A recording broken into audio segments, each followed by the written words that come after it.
কোথাও রেডি হয়ে যাওয়ার পর এসে যে ড্রেসটা চেঞ্জ করা, মেকআপ মানে খোলা, এইসব কি যে বিরক্তকর কি বলবো তোমাদের, তো সেটাই শেয়ার করছি।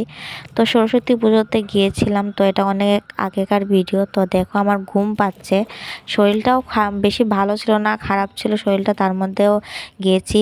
তারপরে এসে তো এটা মানে ড্রেসটা চেঞ্জ করা, এইসব খোপা খোলা, মানে কি বলবো তোমাদের, মানে এত মানে বিরক্তকর।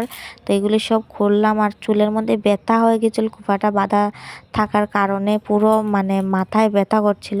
তো যাই হোক, খোপাটা খুলে তারপর চুল বেঁধে নিয়েছি, তখন শাড়িটা খুলে নিয়েছি।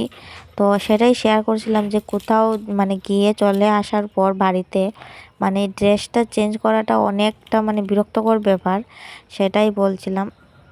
তো চলো, ভিডিওটা অনেক আগের ছিল, তো সেটা রেখেছিলাম সরস্বতী পুজোর দিনে, তো সেটাই শেয়ার করলাম। চলো টাটা, দেখা হবে কোনো নেক্সট ব্লগে।